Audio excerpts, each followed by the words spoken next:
ವೀಕ್ಷಕರೇ ನಮಸ್ಕಾರ. ನಾನು ಶ್ರೀಪಾದ್ ಪಾಟೀಲ್. ನನ್ನ ಜೊತೆ ನೀವು ನೋಡ್ತಾ ಇದ್ದೀರಾ ಬ್ರಹ್ಮಾಸ್ತ್ರ. ಇದು ಸುದ್ದಿಯ ವಿಶ್ವರೂಪ. ಇವತ್ತಿನ ಬ್ರಹ್ಮಾಸ್ತ್ರದಲ್ಲಿ ಸೌಜನ್ಯ ಫೈಲ್ಸ್.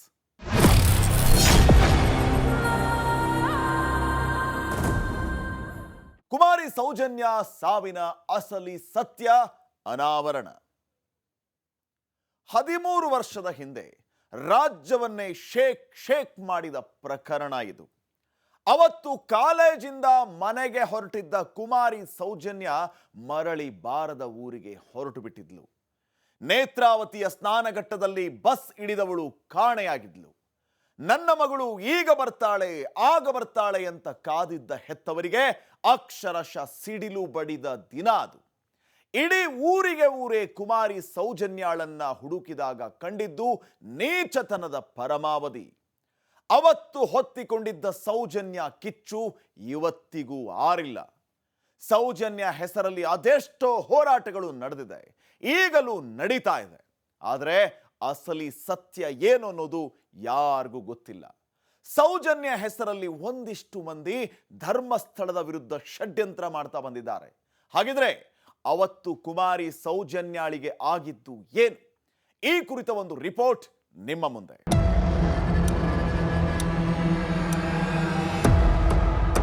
ಸರಿಯಾಗಿ ಸರಿಸುಮಾರು 12 ವರ್ಷದ ಹಿಂದೆ, ಅವತ್ತು 2012ರ ಅಕ್ಟೋಬರ್, ಶ್ರೀ ಕ್ಷೇತ್ರ ಧರ್ಮಸ್ಥಳದ ಸ್ನಾನಘಟ್ಟದ ಬಳಿ ಉಜಿರೆಯ SDM ಕಾಲೇಜಿನ ದ್ವಿತೀಯ PUC ವಿದ್ಯಾರ್ಥಿನಿ ಕುಮಾರಿ ಸೌಜನ್ಯ ಬಸ್ನಿಂದ ಇಳಿದಿದ್ಲು. ಹೊರಗಡೆ ಮಹಾಮಳೆ, ಇಡೀ ತುಳುನಾಡನ್ನ ಮಹಾಮಳೆ ತೊಳೆಯುತ್ತಿತ್ತು. ಸಮಯ ಸರಿಯಾಗಿ 4ರಿಂದ 4:15 ಆಗಿತ್ತು. ಸೌಜನ್ಯ ಬಸ್ ಇಳಿದ ಜಾಗದ ಎದುರುಗಡೆಗೆ ಪ್ರಕೃತಿ ಚಿಕಿತ್ಸಾ ಕೇಂದ್ರ ಕೂಡ ಇತ್ತು. ಬಸ್ ಇಳಿದ ಜಾಗದಿಂದ ಸೌಜನ್ಯ ಮನೆಯ ಕಡೆಗೆ ಹೆಜ್ಜೆ ಹಾಕಿದ್ಲು. 17 ವರ್ಷದ ಸೌಜನ್ಯಗೆ ಮುಂದೆ ಏನಾಗುತ್ತೆ ಅನ್ನೋದರ ಸಣ್ಣ ಅರಿವು ಕೂಡ ಇರಲಿಲ್ಲ. ಮನದಲ್ಲಿ ಇದ್ದಿದ್ದು ಒಂದೇ ಆಸೆ, ಮನೆಯಲ್ಲಿ ಹೊಸ ಅಕ್ಕಿಯ ಪೂಜೆಗೆ ಅಂತ ಮಾಡಿರೋ ವಿಶೇಷ ಊಟ ಮಾಡಬೇಕು ಅಂತ. ಆದರೆ ಅಂದು ವಿಧಿಯ ಬರಹವೇ ಬೇರೆ ಆಗಿತ್ತು.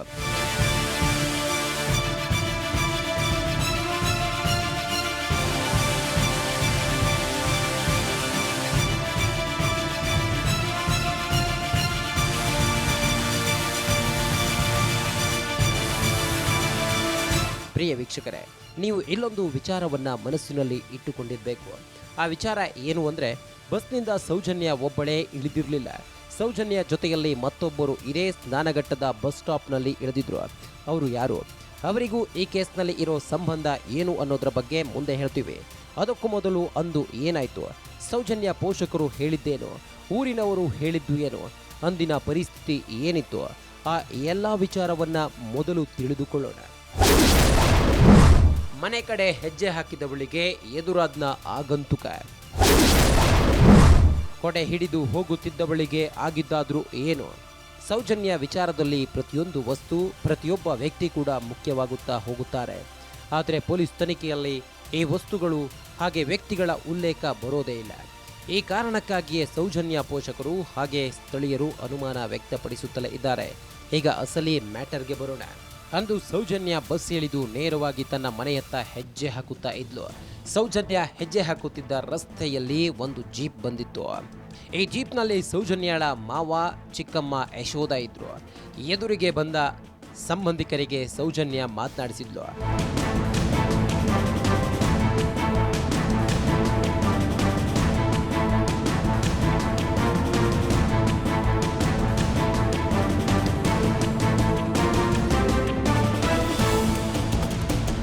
ಹಾಗೆ 10 ಹೆಜ್ಜೆ ಹಾಕಿದ ಮೇಲೆ ಪಕ್ಕದಲ್ಲೇ ಪ್ರಕೃತಿ ಚಿಕಿತ್ಸಾಲಯವೂ ಇತ್ತು. ಬೆನ್ನ ಹಿಂದೆ ಬ್ಯಾಗು ತಗಲಾಕೊಂಡು ಕೈಯಲ್ಲಿ ಕೊಡೆ ಹಿಡಿದಿದ್ದ ಸೌಜನ್ಯ ಚಿಕಿತ್ಸಾಲಯದ ಮುಂದೆ ನಿಂತಿದ್ದ ಸೆಕ್ಯೂರಿಟಿ ಗಾರ್ಡ್ಗೆ ವಿಶ್ ಮಾಡಿದ್ಲು. ಪ್ರತಿನಿತ್ಯ ನೋಡುತ್ತಿದ್ದ ಮುಖವಾಗಿದ್ದರಿಂದ ಸೌಜನ್ಯಳಿಗೆ ಸೆಕ್ಯೂರಿಟಿ ಗಾರ್ಡ್ ತುಂಬಾನೇ ಪರಿಚಯ ಕೂಡ ಇದ್ದ. ಹಾಗೆ 100 ಮೀಟರ್ ಮುಂದೆ ಹೋಗಿದ್ದ ಸೌಜನ್ಯಳಿಗೆ ಏನಾಯ್ತು, ಇದೇ ದೊಡ್ಡ ಸಸ್ಪೆನ್ಸ್.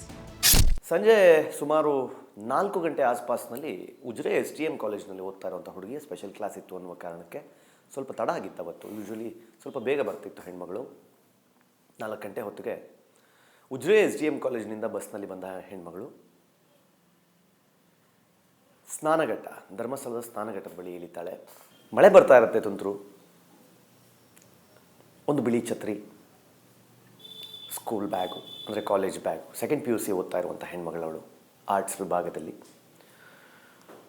ಸೊ ಆ ಹೆಣ್ಮಗಳು ಅಲ್ಲಿಂದ ಇಳಿದು ಸ್ನಾನಘಟ್ಟದಿಂದ ಪಾಂಗಳದ ಕಡೆಗೆ, ಅವಳ ಮನೆ ಅಲ್ಲಿಂದ ಹತ್ತತ್ರ 1.5-2 ಕಿಲೋಮೀಟರ್ ದೂರ ಪಾಂಗಳ ಅಂತ, ಪಾಂಗಳಕ್ಕೆ ಹೊರಡ್ತಾಳೆ ಸ್ನಾನಘಟ್ಟದಿಂದ.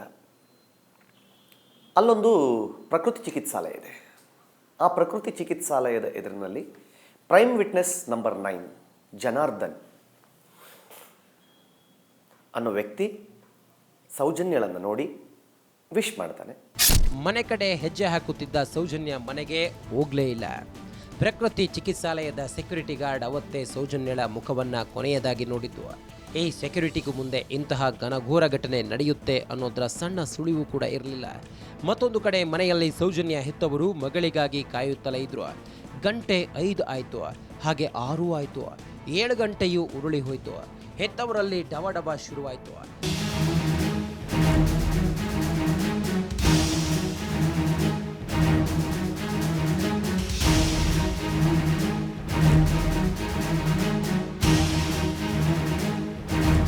ಸಂಜೆ ಕಳೆದು ರಾತ್ರಿಯಾಗುತ್ತಿದ್ರೂ ಮಗಳು ಕಾಲೇಜಿನಿಂದ ಮನೆಗೆ ಬರಲೇ ಇಲ್ಲ.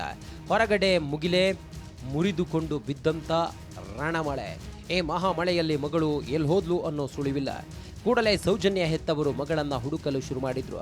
ಬರೀ ಹೆತ್ತವರು ಮಾತ್ರವಲ್ಲ, ಊರೇ ಸೌಜನ್ಯಳ ಪತ್ತೆಗೆ ಇಳಿದಿತ್ತು. ಆದರೆ ಸೌಜನ್ಯ ಮಾತ್ರ ಎಲ್ಲಿಯೂ ಪತ್ತೆ ಆಗಲೇ ಇಲ್ಲ. ಕ್ಷಣ ಕ್ಷಣಕ್ಕೂ ಭಯ, ಆತಂಕದ ವಾತಾವರಣ ನಿರ್ಮಾಣ ಆಗುತ್ತಲೇ ಇತ್ತು.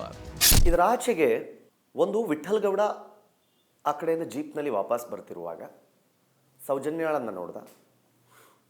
ಅವಳಿಗೆ ಡ್ರಾಪ್ ಕೊಡ್ತೀನಿ ಅಂತ ಹೇಳ್ದ, ಆದರೆ ಬೇಡ ನಾನು ಹೋಗ್ತೀನಿ ಅಂತ ಅವಳು ಹೇಳಿದ್ಲು ಅನ್ನೋದು ಒಂದು ವರ್ಷನ್ ಇದೆ. ಬಟ್ ವಿಠ್ಠಲ್ ಗೌಡ ಭೇಟಿಯಾಗಿದ್ದು ಹೌದು. ಜೀಪ್ನಲ್ಲಿ ಬರುವಾಗ ವಿಠ್ಠಲ್ ಗೌಡ ಸೌಜನ್ಯಳನ್ನು ಭೇಟಿಯಾಗಿದ್ದು ಅದೇ ಕೊನೆಯ ಭೇಟಿ ಅನ್ನೋ ಥರದಲ್ಲಿ. ಸೌಜನ್ಯ ಸಾವಿಗೆ ಮುನ್ನ ಕೊನೆಯದಾಗಿ ನೋಡಿದವರು ವಿಠ್ಠಲ್ ಗೌಡ ಅನ್ನೋದು ಒಂದಿದೆ. ಅದರ ಆಚೆಗೆ ಇನ್ನಿಬ್ಬರ ಹೇಳಿಕೆಗಳು ರೆಕಾರ್ಡ್ ಆಗುತ್ತೆ. ಒಂದು ಹರೀಶ್ ಮಡಿವಾಳ, ಮತ್ತೊಂದು ಗೋಪಾಲ್ ಪೂಜಾರಿ. ಗೋಪಾಲ್ ಪೂಜಾರಿ 3:35 ಆಸ್ಪಾಸ್ನಲ್ಲಿ ಮಣ್ಣಸಂಕ ಅಂದರೆ ಎಲ್ಲಿ ಸೌಜನ್ಯಳ ಹತ್ಯೆ ಆಗಿತ್ತೋ ಆ ಮಣ್ಣಸಂಕದ ಬಳಿಯಲ್ಲಿ ಸಂತೋಷ್ ರಾವ್ನನ್ನು ನೋಡಿದ್ದೆ ಅಂತ ಹೇಳಿದಂತಹ ವ್ಯಕ್ತಿ.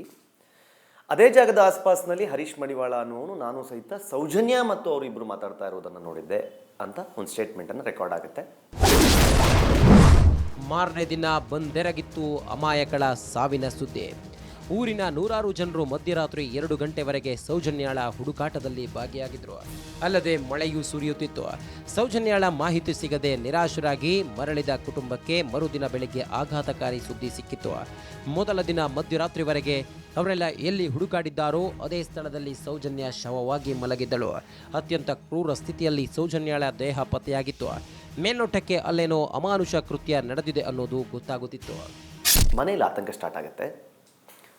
ಅವರಪ್ಪ ಅವರಮ್ಮ ವಿಚಾರಿಸೋಕೆ ಶುರು ಮಾಡ್ತಾರೆ, ಎಲ್ಲಿ ನನ್ನ ಮಗಳು ಯಾಕಿನ್ನೂ ಬಂದಿಲ್ಲ ಅಂತ. ವಿಠ್ಠಲ್ ಗೌಡಂಗೆ ಅಷ್ಟೊತ್ತಿಗೆ ಫೋನ್ ಹೋದಾಗ, ಇಲ್ಲ ನನಗೆ ಸಿಕ್ಕಿದ್ಲು ಅವಳು ಪ್ರಕೃತಿ ಚಿಕಿತ್ಸಾಲಯದಿಂದ ಸ್ವಲ್ಪ ಮುಂದೆ ಹೋಗುವಾಗ ನಾನು ಜೀಪಲ್ಲಿ ಬರ್ತಾ ಇದ್ದೆ, ಆವಾಗ ನಾನು ಅವಳು ನೋಡಿದ್ದೆ ಅಂತ.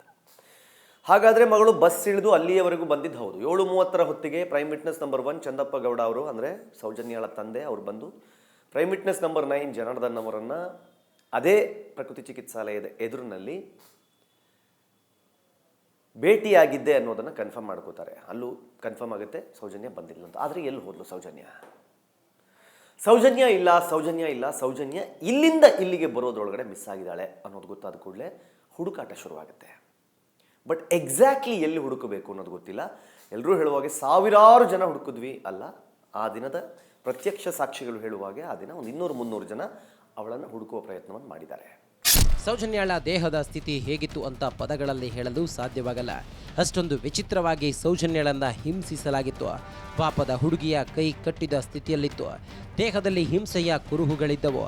ವಿಚಿತ್ರಕ್ಕೇನೆಂದರೆ ಆಕೆಯ ಬಟ್ಟೆಯಾಗಲಿ, ಬ್ಯಾಗ್ ಆಗಲಿ ಅಥವಾ ಬ್ಯಾಗಿನೊಳಗಿದ್ದ ಪುಸ್ತಕಗಳಾಗಲಿ ಒದ್ದೆ ಆಗಿರಲಿಲ್ಲ. ಇದೇ ವಿಚಾರ ದೊಡ್ಡ ಮಟ್ಟದಲ್ಲಿ ಸದ್ದು ಮಾಡಿತ್ತು. ಯಾಕಂದರೆ 2 ದಿನಗಳ ಕಾಲ ಧರ್ಮಸ್ಥಳ ಪ್ರಾಂತ್ಯದಲ್ಲಿ ಥೋ ಅಂತ ಮಳೆ ಸುರಿದಿತ್ತು. ಇನ್ಫ್ಯಾಕ್ಟ್ ಸೌಜನ್ಯ ಬಸ್ ಇಳಿದು ಹೋಗುವಾಗಲೂ ಮಳೆ ಸುರಿಯುತ್ತಲೇ ಇತ್ತು. ಮಾರನೇ ದಿನ ಶವ ಸಿಕ್ಕ ವೇಳೆ ಮಳೆ ನಿಂತಿತ್ತು. ಆದರೆ ಸೌಜನ್ಯಳ ಬ್ಯಾಗ್ ಒದ್ದೆ ಆಗಿರಲಿಲ್ಲ. ಬ್ಯಾಗ್ನಲ್ಲಿದ್ದ ಪುಸ್ತಕ ಕೂಡ ಹಾಗೇ ಇದ್ವು. ಅಲ್ಲಿಯೇ ಸೌಜನ್ಯ ಪರ ಹೋರಾಟಗಾರರಿಗೆ ದೊಡ್ಡ ಅನುಮಾನ ಕಾಡಲು ಶುರುವಾಗಿತ್ತು.